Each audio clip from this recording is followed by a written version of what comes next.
Bonsoir, et me voilà pour le live du jour de plus en plus tard. Oui, bah oui, c'est ça. Mais aussi, j'ai une journée méga occupée avec plein de choses, plein de choses. J'ai passé des super moments. Après, voilà. Donc hier au soir, hein, j'étais pas au top top. Et du coup, j'ai passé une nuit mieux que d'habitude.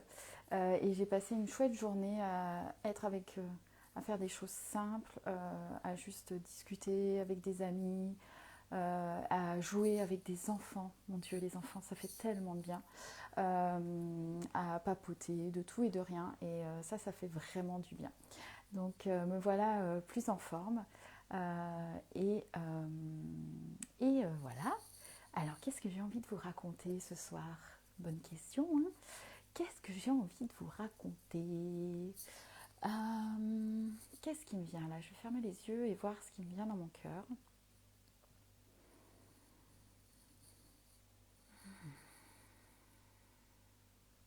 Bon, là, il faut dire que j'ai une douleur dans le ventre. Il faut dire aussi que j'ai beaucoup mangé aujourd'hui. Ah, c'est ça l'Alsace, hein, c'est qu'on y mange beaucoup et beaucoup de choses grasses.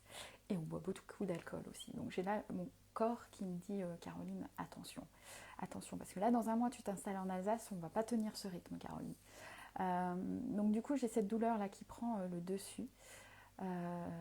Du coup je vais, voilà, c'est un peu difficile de penser à autre chose. Peut-être ce que j'ai envie de vous partager là, c'est vous parler d'un truc qui m'est arrivé cette nuit. Voilà de quoi j'ai envie. Alors, pour ceux qui n'ont pas tout suivi, en avril 2020, j'ai commencé une initiation qui s'appelle la Voie de la Madeleine, autour en fait de Marie-Madeleine. Marie-Madeleine, c'était la compagne de Jésus, qui l'a, sa bien-aimée, qui l'a accompagnée et qui ensuite, suite à l'ascension de Jésus, était à continuer à porter son message en fait, ce message christique, ce message d'amour et tous ces messages en fait, puisqu'elle a passé énormément de temps avec lui et ensuite voilà, elle a transmis tous ces messages et elle était considérée comme, enfin elle est considérée comme l'apôtre des apôtres, la première apôtre. C'est elle qui a porté le message que le Christ était alors, il y a un mot que je n'arrive jamais à prononcer, mais résurrecté. Enfin, vous voyez, un truc comme ça, quoi. Et voilà. Et du coup, je suis une initiation autour de Marie-Madeleine. Et c'est une initiation qui a duré 1 an et demi, qui s'est terminée en août dernier, à Rennes-les-Bains. Et qui m'a permis de vraiment me réconcilier, pas me réconcilier, mais me reconnecter à ma foi. Moi, j'ai longtemps rejeté l'Église. D'ailleurs, je crois que je la rejette toujours un petit peu. Et là, en fait, je me suis rendu compte qu'en effet, ce que je rejette, c'est le dogme de l'Église, mais que ma foi, elle est bien là, que le message porté par le Christ, l'énergie christique, les messages portés par Jésus-Christ, Marie, Marie-Madeleine, viennent me toucher en plein cœur et me soutiennent beaucoup, en fait. Et lors de cette initiation, je me suis réconciliée aussi avec certaines choses comme les prières et puis également le rosaire. Alors moi je parle de rosaire, c'est ce qu'on appelle aussi un chapelet. Alors là je ne l'ai pas autour du cou, mais avec voilà, ce qu'on appelle un rosaire. Et cet été en fait j'ai appris à prier le rosaire. Donc on l'a fait une fois ou deux, mais depuis je ne le remettais pas en pratique et je me dis ah c'est pas bien, il y a tes copines elles le font, toi tu le fais pas, ça serait bien de t'y mettre, il faut. Et voilà, et j'en étais là. Et puis il y a quelques jours, enfin il y a des cycles qui sont proposés pour prier le rosaire tout ensemble, et puis à chaque fois je sais pas, j'y vais pas, j'y vais pas. Et puis hier, certaines de mes amies ont proposé de faire ce qu'on appelle une neuvaine, c'est-à-dire pendant 9 jours de prier le rosaire à heure fixe, tout ensemble. Je me suis dit, bon, bah, allez, viens, on y va, ça va être l'occasion, vas-y, on y va. Et puis, il y avait une petite voix à l'intérieur de moi qui disait, ouais, mais Caroline, t'as pas tes docs où il y a marqué comment qu'il faut faire et c'est quoi les prières qu'il faut dire, parce que là, c'est l'Ave Maria comme ça, et là, c'est le Notre Père. Et je voyais tous ces il faut. Mais bon, voilà, c'était comme ça. Et cette nuit, en fait, je me suis réveillée comme d'habitude à 3 heures du matin. Et au bout d'un moment, je me suis rappelé qu'une de mes amies Madeleine disait que la nuit, quand elle se réveillait, elle priait le rosaire. Et là, en fait, je me suis dit, essayons, quoi. Et là, je ne me suis pas posé la question de comment on fait, des prières à réciter que je ne connaissais pas. Je me suis dit, alors le fait que j'étais dans un état un peu de fatigue devait m'aider. Mon mental, je ne sais pas où il était passé, il devait dormir. Et du coup, je me suis mise à prier le rosaire en suivant en fait ce qui me venait. En fait, je connais le principe du rosaire, qu'est-ce que ça représente. Je sais ce qu'il faut faire en gros. Et du coup, après, je me suis laissée porter par ce qui vraiment me venait pour moi.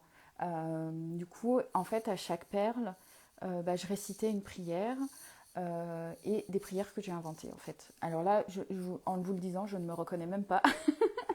Mais en fait, je me suis vraiment laissée porter par ce qui venait. En fait, l'idée, c'était pour moi de poser une intention au début de commencer ma prière. Et ensuite, c'était à chaque perle de voir ce qui me venait. Euh, Normalement, toutes les petites perles, c'est des Ave Maria. Et moi, je me suis créé mon propre Ave Maria avec ce qui venait en lien avec mon intention. Et comme ça, j'ai fait tout le chapelet. Et ça m'a apporté vraiment une sensation d'apaisement. En plus, je me suis rendu compte, donc j'étais allongée, qu'en le récitant, le rosaire était posé au niveau de mon utérus. Voilà, j'ai en ce moment des douleurs au niveau d'un ovaire. Je sens qu'en ce moment, il y a des tensions en fait à ce niveau-là. Et donc, quand j'ai vu après que mes mains étaient là, je me suis dit, tiens, ça vient vraiment pour soulager ça. Et donc, ça m'a amené de l'apaisement. L'idée, c'était pour moi vraiment de revenir à moi, de me recentrer sur mon cœur parce que je sentais bien que depuis quelques jours, je partais ailleurs, que je me racontais plein d'histoires et que je me décentrais, je m'éloignais en fait vraiment de mon cœur et de moi. Et du coup, ça m'a aidé à me recentrer. Et il s'est passé que juste après, j'ai super bien dormi. Enfin, super bien, on s'entend. Mieux que d'habitude. Et j'ai même fait la grasse matinée. J'ai dû rester au lit jusqu'à 9h30, quoi. Donc pour moi, c'est vraiment un exploit. Et du coup, ça m'a beaucoup apaisé, ça m'a fait du bien. Et aujourd'hui, j'ai du coup passé vraiment une chouette journée. Je suis allée déjeuner chez un ami et ses filles. On a beaucoup discuté, on a bu des bonnes bières, mangé de la choucroute. Et puis, j'ai joué avec une de ses filles. Voilà, des trucs tout simples mais qui me font tellement du bien. Et puis ensuite, j'ai passé la soirée chez ma famille d'adoption alsacienne. Voilà, encore un moment simple, à juste échanger, à découvrir. En plus, comme ces gens sont alsaciens et du coin, pour moi, c'est aussi l'occasion d'apprendre plein de choses sur le coin, sur les lieux, des endroits à aller voir. Et puis les ragots aussi dans de l'eau, et ça c'est trop chouette. Du coup, voilà, je rentre ce soir heureuse et contente en fait de ma journée. Et je vois en fait, voilà, hier soir c'était ok que je sois comme ça et j'ai vu comment mon mental voulait m'entraîner ailleurs et comment en fait l'important c'est vraiment de revenir à moi. Alors j'ai eu un petit coup de boost de la part de Cédric pour me rappeler ces messages-là aussi. Mais voilà, de revenir dans mon cœur, dans l'instant présent. En fait, je vois bien là, je commence à voir ce qui se joue, toutes ces peurs qui se réveillent. Alors déjà à l'idée de mon installation en Alsace, ça vient vraiment me challenger parce que ça y est, ça devient concret.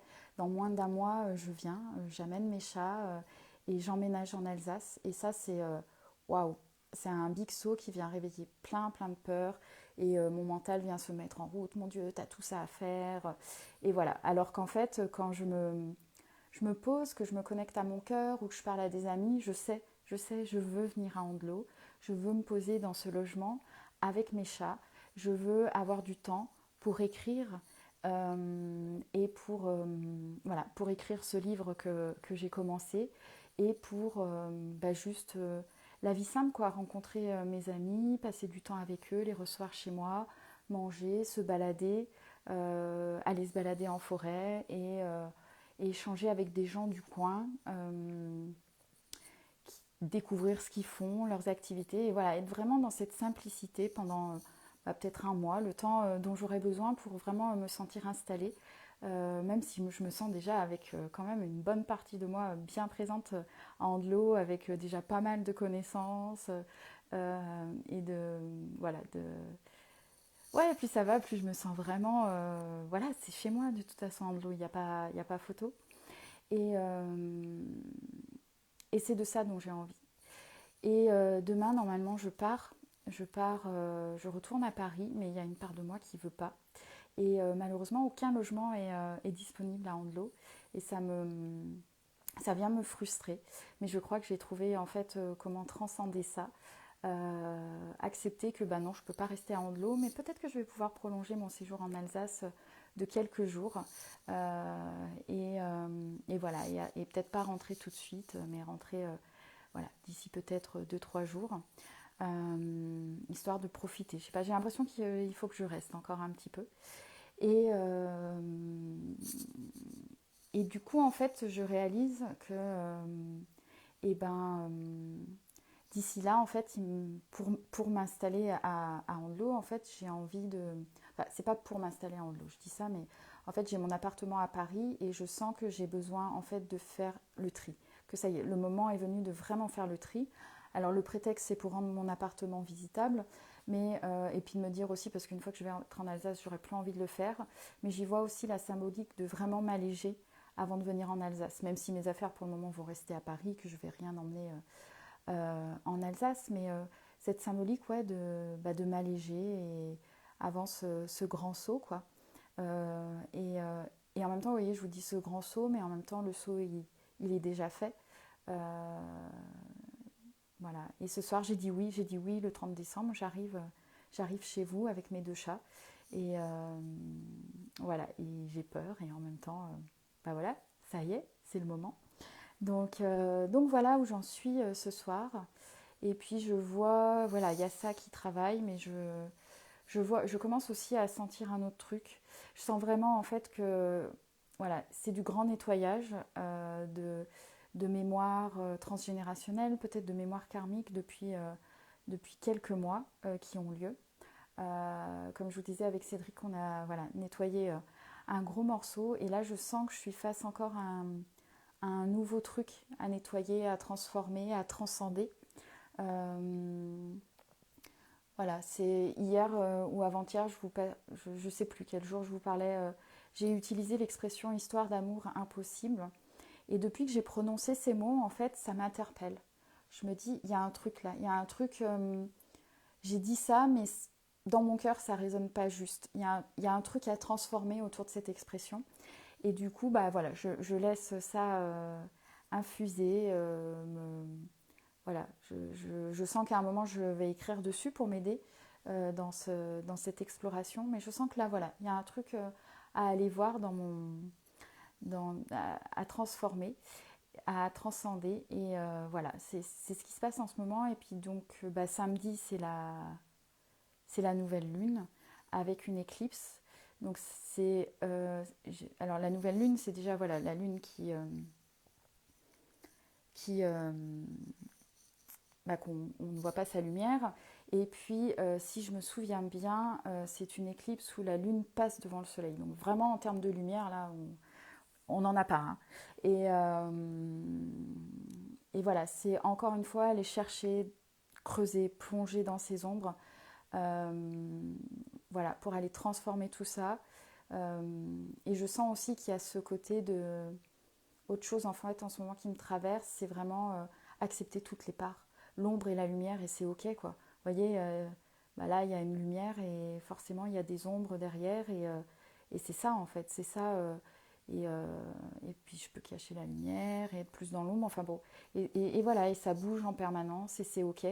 Et voilà, il n'y a pas de bien, il n'y a pas de mal, il n'y a pas des gens qui sont bien, des gens qui sont mal. Il y a juste bah, chacun, on est traversé de lumière et d'ombre. Et puis voilà, on est plus ou moins en conscience de ça. C'est peut-être là où il va y avoir des différences. Et moi, en fait, j'ai vraiment de plus en plus envie d'accepter ces parts d'ombre en moi sans me juger, sans m'en vouloir. Et pour pouvoir aussi les accepter chez les autres, parce que c'est ça qui fait toute notre dimension humaine. Voilà, voilà ce que j'avais envie de vous partager ce soir. Du coup, je vous souhaite une belle nuit si certains sont en ligne. Sinon, à tous ceux et toutes celles qui me regarderont en replay, je vous souhaite une belle journée, une belle soirée, quel que soit le moment où vous regardiez. Et n'hésitez pas à réagir, à me laisser des commentaires ou pas. Et voilà, je vous embrasse fort et à demain.